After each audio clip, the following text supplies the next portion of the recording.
Adversity is often seen as an unwelcome obstacle, something to avoid or endure rather than embrace. However, it is precisely through adversity that resilience, the ability to bounce back from difficulties, is forged and strengthened. Resilience is not an innate quality that people either have or lack. Rather, it is a skill developed over time, shaped by how we respond to the challenges and setbacks we face. When we encounter adversity, whether it is personal, professional, or societal, we are pushed out of our comfort zones. This discomfort forces us to adapt, learn new skills, and develop mental toughness. Just as muscles grow stronger when subjected to resistance during exercise, our minds and spirits become more resilient when tested by hardship. Without these challenges, we risk stagnation. Comfort alone does not push us to evolve or improve. One of the most important aspects of resilience is perspective. Adversity teaches us that setbacks and failures are not the end, but rather opportunities for growth and self-discovery. People who have faced difficulties often learn to view problems as puzzles to solve rather than insurmountable barriers. This mindset shifts how we approach life, transforming fear and frustration into determination and hope. Moreover, adversity develops emotional strength. Life's difficulties can be painful and overwhelming, but working through them builds emotional endurance.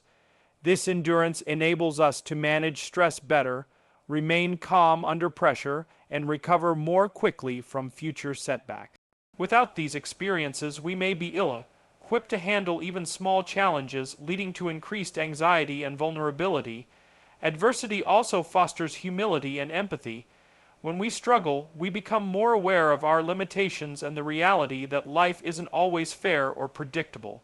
This awareness can deepen our compassion for others who are suffering, creating stronger social bonds and a more supportive community. Resilient individuals often become pillars of strength not only for themselves but for those around them. History offers countless examples of resilience born from adversity. Consider individuals who grew up in poverty and went on to achieve greatness, or societies that rebuilt stronger after wars or natural disasters. These stories highlight a universal truth. Strength and growth often emerge from the hardest experiences. In contrast, those who live sheltered from hardship may lack the tools needed to overcome challenges when they inevitably arise. In today's world, it's easy to seek constant comfort and avoid discomfort. Yet, by doing so, we risk becoming fragile, unable to cope with life's inevitable difficulties. Embracing adversity, learning from it, and using it as a catalyst for growth is what makes people truly strong. It is through struggle that we discover our true potential. In conclusion, adversity is not something to fear or avoid, but a necessary part of building resilience. It teaches us how to face challenges with courage, grow stronger through setbacks, and emerge better prepared for whatever life throws our way. The good times may be enjoyable, but it's the tough times that shape us into resilient, capable individuals ready to thrive in an unpredictable world. Complacency is the quiet killer of progress. It settles in when success becomes routine and challenges become rare. While comfort and stability are valuable, too much of them can erode our ambition, motivation, and hunger for improvement. Over time, complacency dulls our drive, the inner force that pushes us to set goals, pursue excellence, and become the best version of ourselves. At its core, complacency is a state of self-satisfaction. It's when we start to believe that we've done enough, that things are good enough, and that further effort is unnecessary. This mindset often follows periods of achievement or prosperity. But what many don't realize is that staying in this mental state for too long can be dangerous. It encourages stagnation. We stop asking questions, we stop innovating, we stop trying. Without the push of competition or the pressure of adversity, people tend to fall into routines and habits that no longer challenge them. This is especially evident in organizations and individuals who experience early success. That success can create a false sense of security, causing people to take their foot off the gas. They lose the sense of urgency that drove them in the first place. Slowly, the standards slip, the passion fades, the effort wanes. This happens on a personal level too. A student who gets high grades might stop studying as hard. A professional who achieves early promotions may stop seeking out new challenges. A business that dominates the market might ignore innovation until a competitor disrupts the entire industry. In each case, the underlying danger is the same. Complacency kills growth. Complacency also narrows vision. When we're too comfortable, we tend to avoid risks. We choose the path of least resistance, but growth requires risk. It requires effort, discomfort, and sometimes failure. Without the willingness to step outside the comfort zone, we miss out on new opportunities and breakthroughs. Another consequence of complacency is that it makes us vulnerable to change. The world is constantly evolving. Technology advances, industries shift, and new challenges emerge. Those who remain stagnant are often caught off guard when change finally arrives. They find themselves unprepared, trying to play catch-up, while others who stayed alert and motivated surge ahead. In contrast, individuals and organizations that resist complacency are always seeking improvement. They ask, what can we do better, even when things are going well? They stay curious, stay driven, and stay humble. They understand that success is not a destination, but a journey that demands continuous effort and adaptation. In conclusion, while it's natural to enjoy comfort and take pride in achievements, we must guard against complacency. It weakens our drive, lulls us into false security, and limits our potential. The key is to stay hungry, to keep challenging ourselves, setting new goals, and reaching beyond what we've already achieved. In doing so, we not only preserve our momentum, but we ensure that growth and excellence remain a way of life, not just a moment in time. Challenges are often seen as roadblocks, unwanted obstacles that make life more difficult. But when we look deeper, we find that challenges are actually one of the greatest catalysts for creativity. They force us to think differently, break routines, and find new solutions.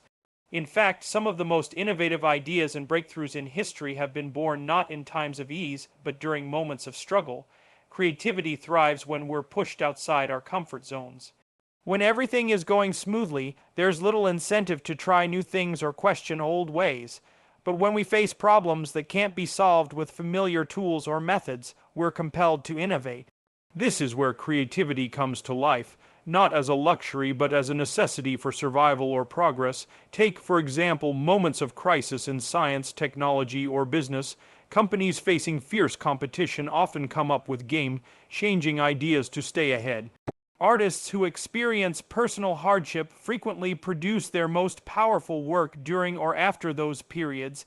Inventors, entrepreneurs, and visionaries are often driven by the need to solve a pressing problem, whether it's a social injustice, a personal limitation, or a global challenge.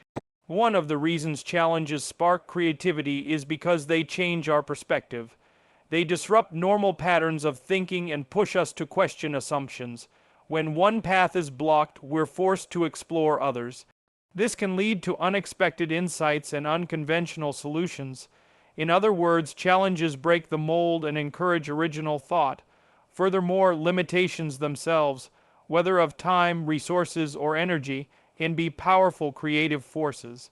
When we don't have everything we want, we have to make the most of what we have.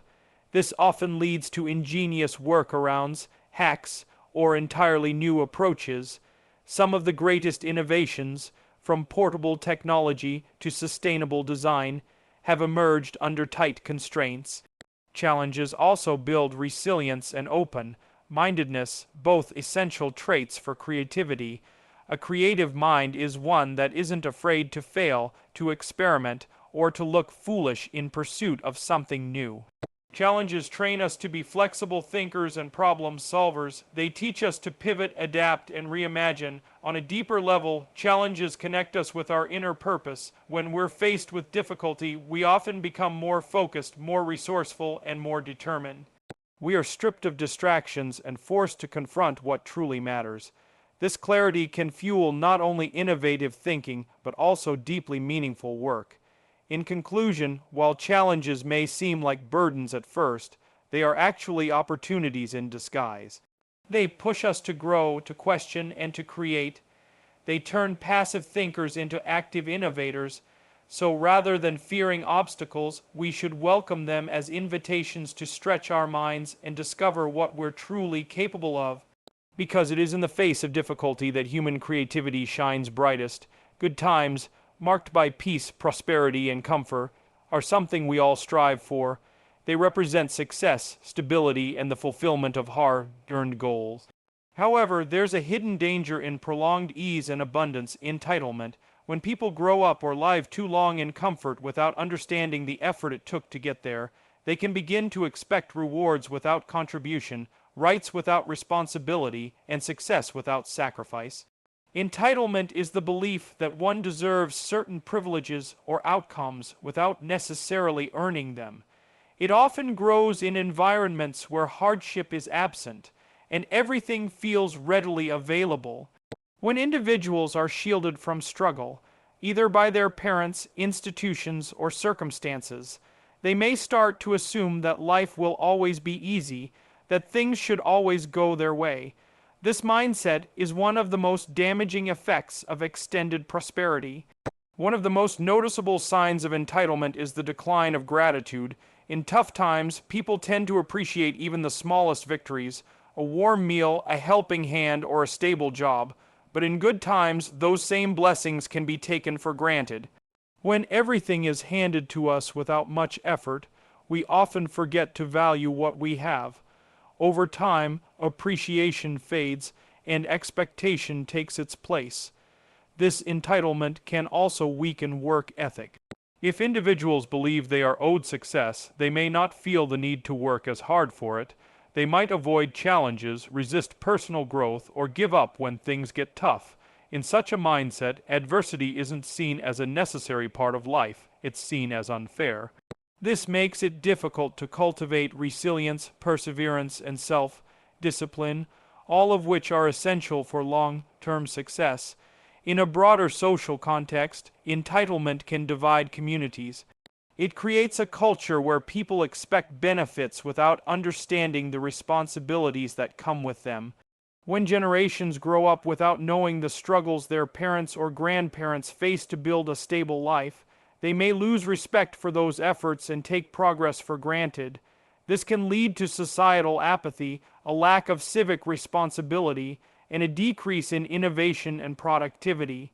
Historically, many great civilizations fell into decline not during times of hardship, but during periods of prolonged prosperity. As people became more entitled and less driven, standards dropped. Comfort replaced courage, convenience replaced ambition. Eventually, the very foundations that created those good times eroded. That doesn't mean good times are inherently bad. On the contrary, they should be cherished. But they must also be understood in context. We must remember that the comfort we enjoy today was built on the back of hard work, sacrifice, and determination. It is our responsibility to honor that legacy by staying humble, driven, and grateful, not by feeling entitled to it. In conclusion, good times can be a blessing, but they also carry the risk of breeding entitlement. The key is to enjoy prosperity while remaining grounded, grateful, and committed to continuing the work that made it possible in the first place. History, when studied with attention, reveals a powerful and recurring cycle, a rise, a peak, and a decline. Many great civilizations, empires, and nations have followed similar trajectories, often shaped not just by external forces, but by internal dynamics of strength, struggle, comfort, and eventually, complacency. One of the clearest patterns throughout history is this: hard times create strong people create good times create weak people, and weak people create hard times. This cycle has repeated itself across cultures, continents, and centuries. Take the Roman Empire, for example. Rome rose from humble beginnings, shaped by constant warfare, political strife, and the need to survive. These early challenges forged a resilient, disciplined, and fiercely ambitious people. That strength led Rome to dominate much of the known world, ushering in a period of peace and prosperity known as the Pax Romana. but over time, as the empire grew wealthier and life became more luxurious, discipline declined. Leadership weakened, corruption spread, and the Roman citizens grew more dependent on state handouts than self-reliance. Eventually, the empire collapsed under its own weight, weakened from within long before the external invasions that brought about its final fall. The same pattern can be seen in more recent history. The generation that endured the Great Depression and fought in World War II was shaped by scarcity, sacrifice, and adversity. These experiences instilled resilience, patriotism, and a powerful work ethic. They built the foundations of the post-war economic boom that followed, the good times of the 1950s and 60s. However, as the next generations grew up in this era of abundance, the same level of grit and collective responsibility began to fade. The result was a gradual rise in entitlement, cultural division, and a weakening of the shared values that once unified society. In each of these cases, prosperity wasn't the problem, it was the reaction to prosperity. Good times are meant to be enjoyed, but they must also be respected. When people forget the cost of peace and comfort, they often fail to preserve the values and discipline that created it in the first place. This pattern is not limited to Western civilization. The same rise and fall cycles occurred in dynastic China, ancient Egypt, the Islamic caliphates, and the kingdoms of Africa and South America. Each time, a strong generation would rise through hardship, achieve greatness, and then watch as the ease they created slowly eroded the collective strength and spirit of the next generation. Understanding these historical patterns is more than just an academic exercise. It's a warning and a call to action. If we recognize the signs of decline, we can consciously work to break the cycle. We can strive to maintain resilience, discipline, and purpose even in times of comfort. History does not have to repeat itself if we choose to learn from it. In conclusion, historical patterns show us that civilizations thrive not because of comfort, but because of character, and when character fades, decline is never far behind. In the conversation about strength, comfort, and adversity, the concept of balanced growth is often overlooked. While hardship can build character and resilience, and good times can offer rest and reward, true and lasting progress comes from learning to grow in both. Balanced growth is about developing strength not just in survival mode, but also in times of success. It's about staying grounded during prosperity and finding purpose during peace. A life built solely on hardship can lead to burnout, cynicism, and bitterness. On the other hand, a life built entirely on comfort can lead to weakness, entitlement, and stagnation. The key lies in integrating the lessons from both ends of the spectrum. We need to embrace challenges when they arise and create challenge when life becomes too easy.